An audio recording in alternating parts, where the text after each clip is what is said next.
Thank you, Mr. Chairman, for your kind presentation. Let me first express my warm thanks to Sir David King for his invitation. I really feel highly honored. I also want to thank Professor Laurent Mermet for asking me to present some steps in the history of protection of nature, a history of competition between values. 150 years in 20 minutes. Let us start.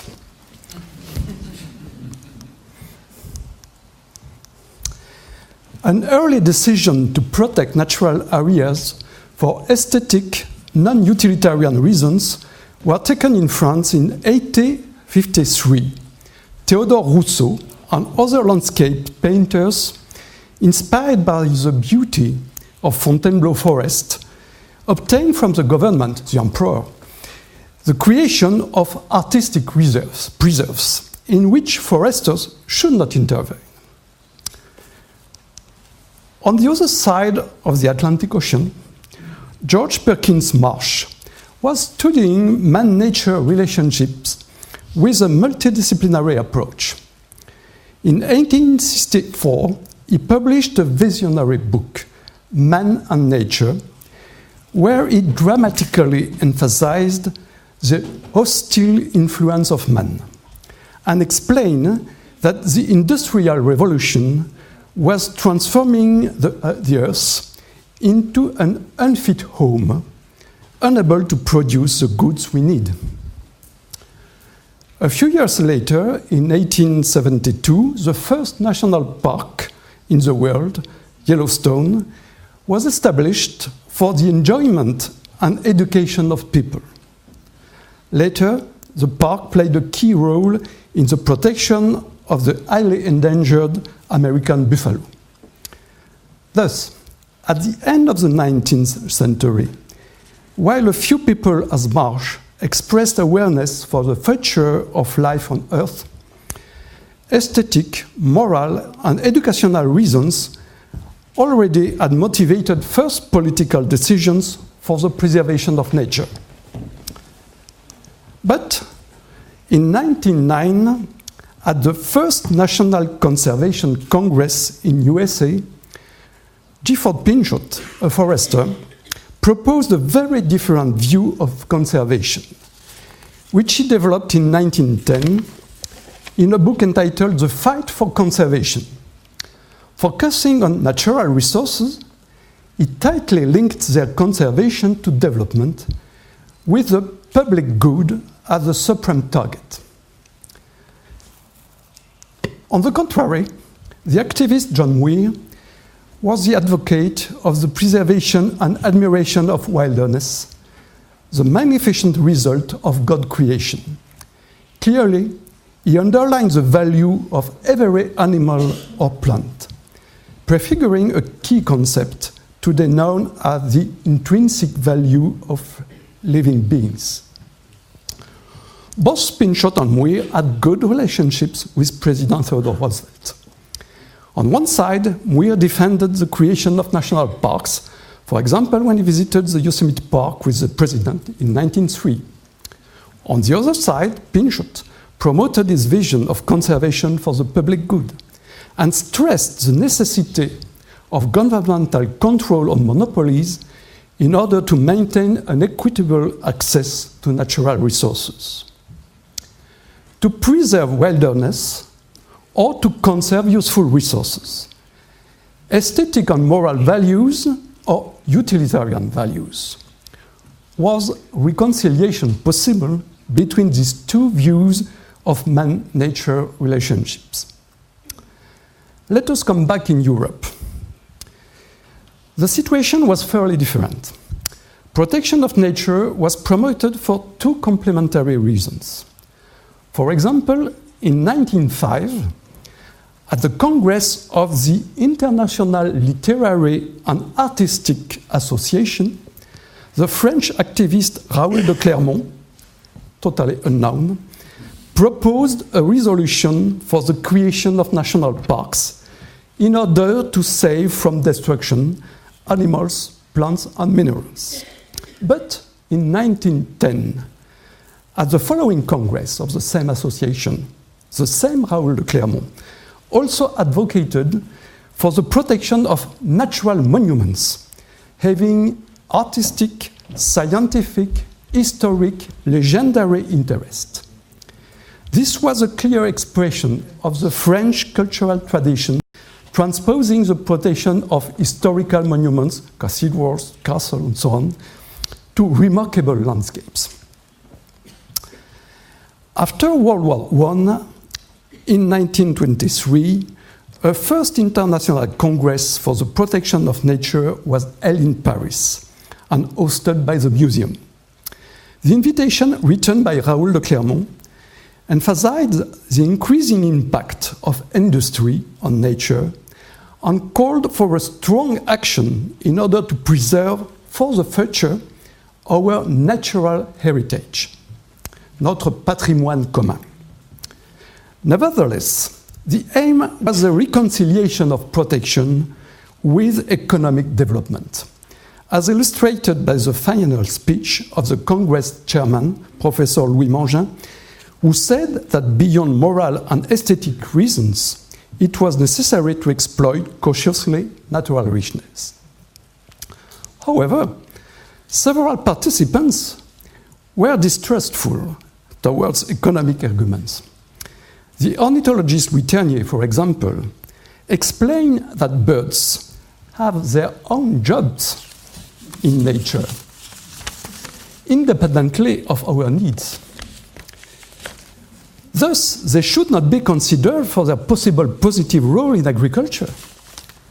Ternier called for aesthetic and sentimental arguments against economic arguments, because birds, he said, sing the joie de vivre and love. In the final report of the Congress, the organizers recognized that it was a complex work to reconcile the preservation of natural beauties and richness with industrial requirements. In fact, for decades, the dominant focus remained the protection of species, natural habitats, and remarkable landscapes. An emblematic example is given by the Washington Convention, signed in 1940, for the protection of nature in the Western Hemisphere. Obviously, this text expressed the ideas promoted by wilderness lovers and by Raoul de Clermont. They don't know him, but it's his ideas. The aim was the protection of all species in their natural habitats and the protection of landscapes remarkable for their aesthetic, historic, or scientific value. Nature was not considered as resources to be valued from an economic point of view. But natural resources will be on the stage after World War II. A major step in the history of protection of nature occurred in 1948 in the heart of Fontainebleau Forest, where artistic preserves were created a century before. At the invitation of UNESCO and French government, many governments, public agencies, international organizations and NGOs decided the creation of the International Union for Protection of Nature, IUPN. The preamble of IUPN Constitution explicitly refers to the loss of natural resources and calls for their protection, careful use and restoration in order to contribute to world's prosperity and peace. I think that George Perkins Marsh or Gifford Pinchot should have signed this preamble. However, the practical targets of the Union were clearly designed for the conservation of endangered species and wilderness, and should have been signed by John Muir. At Fontainebleau, the position of Julian Huxley, the UNESCO General Director, was emblematic. In his welcome address, he emphasized the value of other species which are alien of us, he said. However, as chairman of a workshop, he strongly focused on economic issues. Really, he was visionary. He associated protection of nature with social and economic issues, thus defining the three pillars of sustainable development. Moreover, he proposed the concept of official ecological services, more than 5 decades before Millennium Ecosystem Assessment. Another important actor was Roger M., professor at the Paris Museum. One of his major ideas was that every human is accountable to all humans for the destruction of natural resources anywhere on Earth. This is a basic principle for the governance of the common goods within a global world. The first IUPN General Secretary, the Belgian Jean-Paul Arroy, rapidly published a definition of protection of nature. His opinion was that moral and aesthetic arguments had been unable to promote the protection of nature. Consequently, he stressed the use of anthropocentrically utilitarian arguments in order to convince the masses of the necessity of protection of floras, faunas, soils, waters, and so on. Well, the Fontainebleau Conference was followed by a technical conference organized by IUPN and UNESCO at Lake Success, USA, in 1949. Education and ecology were the main topics. Ecology issues concern notably the impact of enterprises on natural resources and the impact of pesticides, with a focus on DDT. It is interesting to observe the resurgence of Pinchot's conception of conservation as expressed by a representative of the US Department of Agriculture, who conceived conservation as the skillful use of resources for the greatest number of people and for the longest possible time. But another participant from the museum, Theodore Monod, claimed that if nature offers resources, nature also has its beauties. There was always competition between utilitarian and aesthetic values. But utilitarian arguments will win for a time. In 1956, at Edinburgh, IUPN changed name into International Union for the Conservation of Nature and Natural Resources, shortly IUCN. Symbolically, it was the victory of Pinchot's ideas on Muir's vision. It was the adoption of the US-UK pragmatic view of conservation in place of the somewhat old-fashioned sentimental protectionism. Now, let us return to Paris in 1968, not for the revolution, but for a very important conference. UNESCO and IUCN had organized an intergovernmental conference of experts on the scientific basis for rational use and conservation of the resources of the biosphere, shortly the Biosphere Conference. This Biosphere Conference laid the foundations for sustainable development without using the expression. Later, in 1972, at the Stockholm Conference of United Nations on the Human Environment, IUCN General Director Gerardo Budowski presented the aim of conservation as the highest sustainable quality of life, as the governor said, perhaps. After Stockholm, IUCN was engaged in the preparation of a world strategy for conservation, in collaboration with the United Nations Environment Programme. Collaboration, they say, was difficult between conservationists regarding development as the enemy and developers considering conservation as an obstacle. Finally, a compromise was elaborated, And IUCN published in 1980 an official document. I have it in French, so you have not the slide, but it was also in English, entitled World Conservation Strategy, Living Resource Conservation for Sustainable Development. For the first time, the expression sustainable development was coined in an international document, 7 years before Blandin. The strategy made a major statement, which may have been signed by Marsh, Muir, Pinchot, Mangin, Huxley, Helm, and many others. Listen.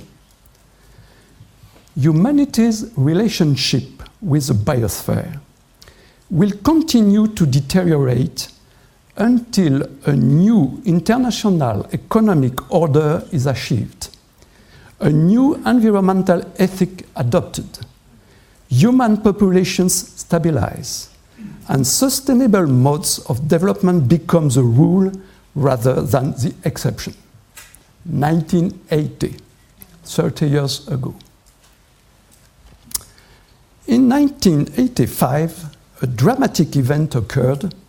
The term biodiversity was created. It served as the title of a US forum focusing on conservation. Within a very short time, this invasive term pushed aside the concepts of nature and natural resources. Now we speak about biodiversity, that's all. In 1990, IUCN and other international organizations published Conserving the World's Biological Diversity, a very strong book, where a chapter was devoted to the values of biological diversity. The authors emphasized the primary importance of ethical principles, but similarly to Jean-Paul Arroy, they recognized that ethical principles cannot be expected to lead major changes in human behavior. Therefore, they advised to value biodiversity in economic, even in monetary terms, in order to draw the attention of governments and decision makers to conservation issues. However, in 1992, assuming a noble attitude, the parties who signed the Rio Convention on Biological Diversity first recognized the intrinsic value of biological diversity, a strong philosophical point of view. And next, the multiple anthropocentric values that justify its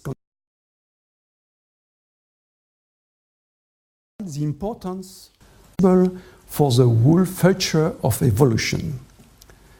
In other words, we are responsible for the capacity of living system. Thus, in my view, sustainable adaptability must be our target. Today, our biosphere is much more threatened than it was in 1948, when Jean-Paul Arroy proposed to develop anthropocentrically utilitarian arguments. We must recognize that these arguments have failed to convince the masses, governments, and decision makers to actively conserve a diverse world. In 2011, the loss of biodiversity is going on. Let me recall the late Paris Museum professor Jean Dorst, who published in 1965 a bestseller entitled, in French, Avant que nature meure, Before Nature Dies. He said, we have enough objective reasons to commit ourselves to wilderness preservation. But finally, nature will be saved only with our heart. Michael Soulet, a founder of conservation biology, claimed later that the love of life cannot be developed by economic and scientific arguments alone. Well, do we love a flourishing biosphere, sustaining all forms of life, including humans, over the longest time as possible? Or do we prefer short-term profits, even if our Earth becomes rapidly the unfit home predicted by George Perkin Marsh. Love of nature or misuse of nature? This is the everlasting question Homo sapiens will be facing. Thus, having in mind the IUCN's call in 1980 for a new environmental ethics and the 2010 IUCN Biosphere Ethics Initiative, let us provoke the appearance of Homo ethicus. This new species should be able to consider that humanity welfare first depends on ethical choices, resulting from debates respectful of our ethical diversity. Thank you for your attention.